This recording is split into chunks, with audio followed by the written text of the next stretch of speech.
Chapter 1 also covers new roles for early childhood professionals. So, our objectives for this short lecture is going to be that you should be able to explain your understanding of what roles are expected of you as an early childhood professional. Um, also as an inclusive early childhood professional. So we're going to talk about that word inclusive or inclusion in just a second, but I definitely want you to take some notes on that. So one of the roles is going to be changing as an expert on child development and how children learn. So what does that even mean? We talk about teaching to the whole child. That means that we're not just focusing on rote instruction, which includes just colors, shapes, numbers, recognizing letters, knowing letter sounds, being able to recall sight words, right? No, we're focusing on a child-centered approach with the child's whole development at the center of everything that we do. We have to consider the child's social emotional development, as well as their physical development, their linguistic development, and their cognitive development, right? We need children who are strong in all of these areas of development. And we've got to be experts in how learning occurs and then also be able to apply that in our work with children.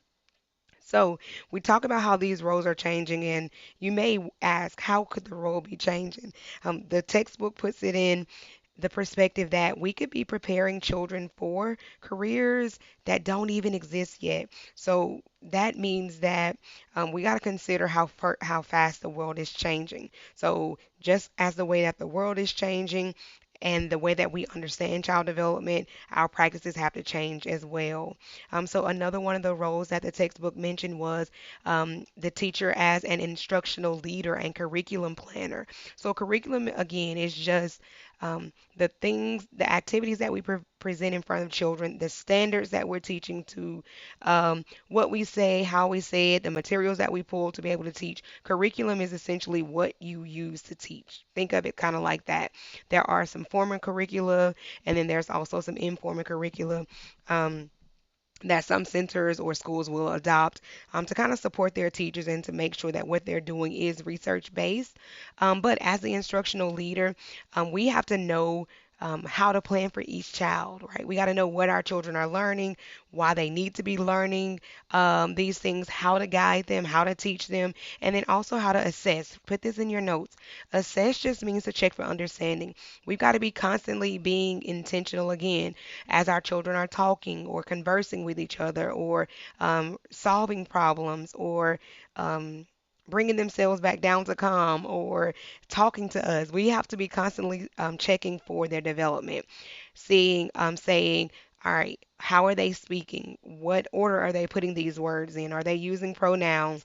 Um, are they able to bring themselves back down to calm after they realize that they are overwhelmed or frustrated? So we've got to be constantly assessing and checking for understanding and using that to guide our instruction. When we talk about what to teach and all of that, it's going to be important for us to understand that we have to maximize instructional time. I think this is one of the ones that comes with experience. Maximizes instructional time just means that we are making sure that every single part of our day is used for the benefit of children, right? Even rest time. During rest time, it's for recovery or brain rest so that children can perform at an optimal level. But also during rest time, you have children who won't nap or won't sleep or who just have trouble resting. So even during that time, if we are being a maximizer of instructional time, we are providing them with quiet materials, right?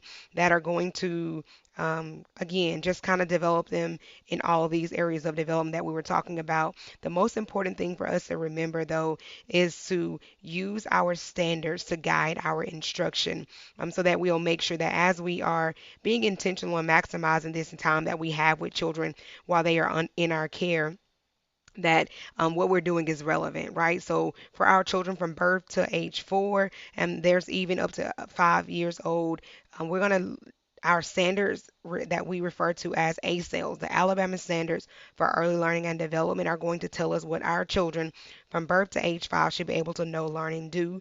And then when we talk about kindergarten up to about third grade, we'll rely on the standards that come from the Alabama course of study to be able to tell us, hey, what should my children or my students be able to know, learn, and do. When we're talking about maximizing instructional time and planning activities and guiding our instruction, it's important for us to know again what our children should be, what we should be teaching.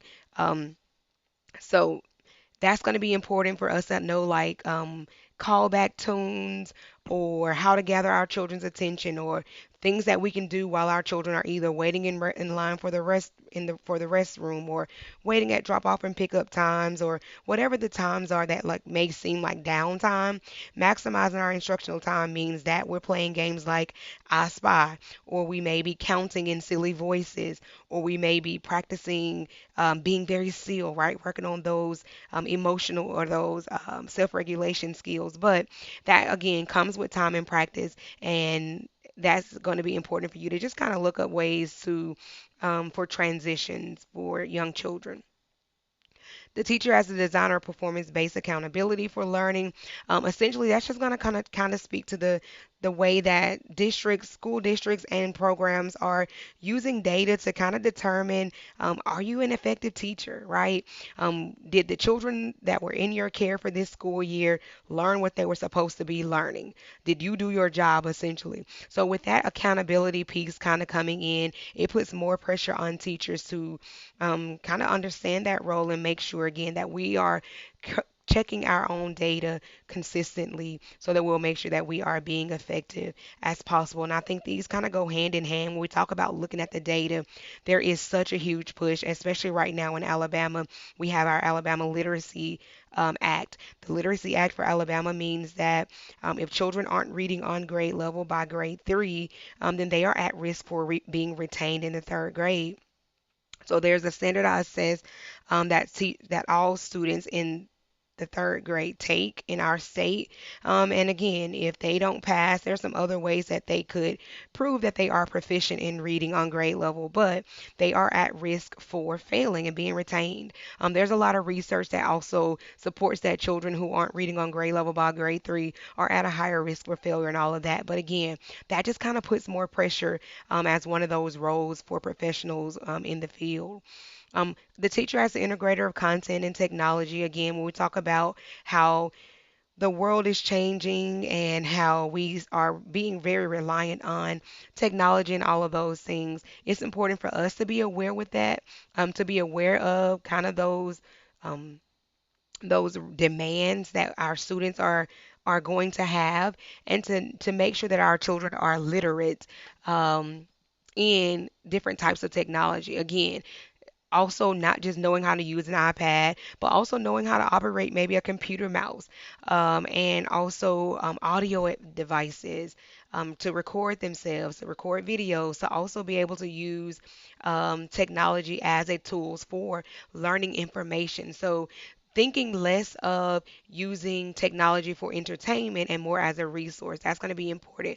But again, that's not recommended. Technology in that form, as far as screens and iPads and things like that, aren't recommended at all for our children under the age of 2, according to the American Pediatric Association. So again, there's just a really fine line between what our children need to be able to know, learn, and do, but that's also an important role that we need to learn or be aware of. So I think this is very important too. When we talk about what the 21st century skills are, I just spoke about how we could be preparing children for jobs that don't even exist yet. So the Partnership for 21st Century Learning says that our children need these 21st century skills. What are those skills, you might ask? So they're calling them the 4 C's.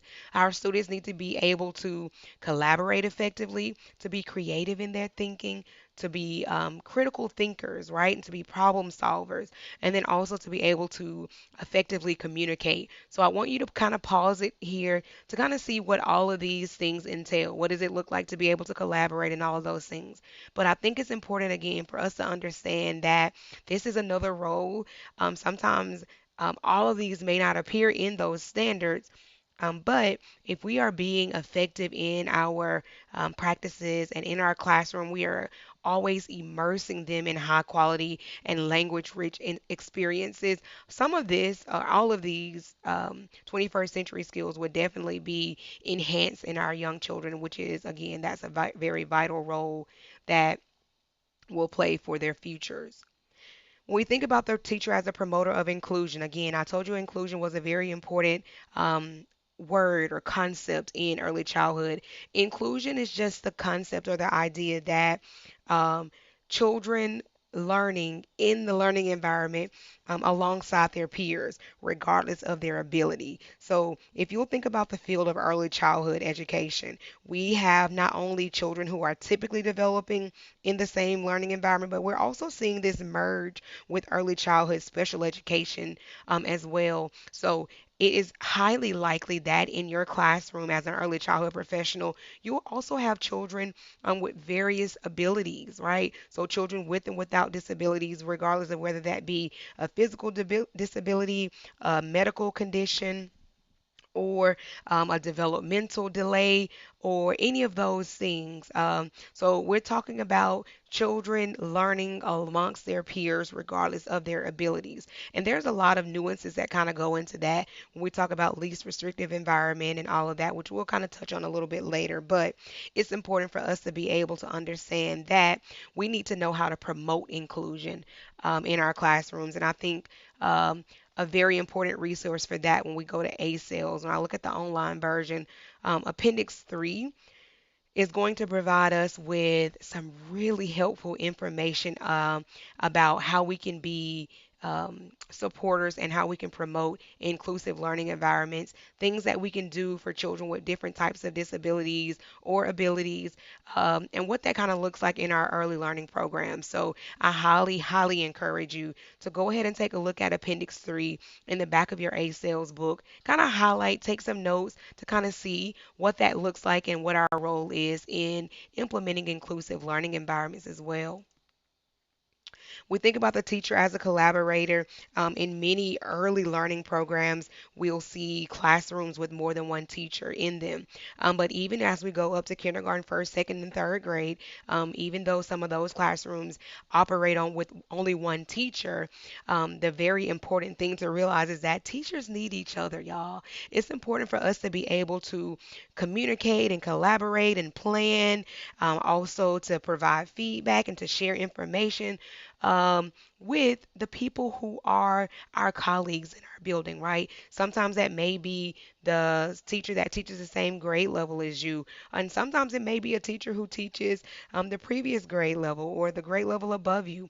It's just important for us to share information and to build those relationships with the colleagues in the field. And we can do this not just by people who are in our buildings or in our schools, but also by connecting with social media, right? There are professional teaching Facebook groups that provide information or that will provide a space for educators to talk about things like, hey, this is what we're doing in our morning meeting. It isn't seem to work. What are y'all doing in y'all's morning meeting, right? Or what do y'all's fine motor journals look like? I've got some students who need more development in their fine motor skills. So it is important for us, again, always to make sure that we are sharing information. We're reflecting on what works best for our children constantly. That's just a part of being an ongoing learner, which is one of those final roles that our chapter talks about. Which Standard 6 of NACCE's professional standards talks about us being a professional in the field, and professionals are always being reflective. What didn't work, right? I want to know what worked, what didn't work, why didn't it work? Let me change it, see if this works, right? And it's also important for us not to just pull ideas out of our back pocket, so to speak. Use research, guys. There are numerous resources, your A sales, your textbooks. NACCE has plenty of articles. 0 to 3 has articles. Using research based practices and research based resources that will allow us to be more effective at what we do. It's important for us, again, to understand that the classroom is ever changing. And if we don't change with the classroom, we are doing our students a disservice, which in turn, provides an opportunity or neglects that opportunity for our students to grow, our families to grow, our communities to grow. It's just important for us, again, to always be reflective and to continue to learn by attending professional development and all of those. So when we talk about how can we be a learner, other than going to college, getting more degrees and certificates as you're doing right now, other ways that we can learn are to participate in professional development. So I just pulled up Cox Campus. Um, Cox Campus is an online resource that provides free professional development for educators, specifically early childhood educators. They focus mostly on reading practices. So you can create an account for free and you can attend or do professional development sessions to, again, kind of develop yourself as a professional in the field, earn certificates for CEUs or some of those mandatory professional development numbers that you have to meet. Cox Campus is a great example of that. There are conferences that are held by our Alabama Department of Early Childhood Ed. The NACE has an annual conference. There are several associations that have conferences and workshops and all of that so that we can continue to learn in the field. Because again, if we aren't always learning, then we're getting left behind, which will only hurt our students.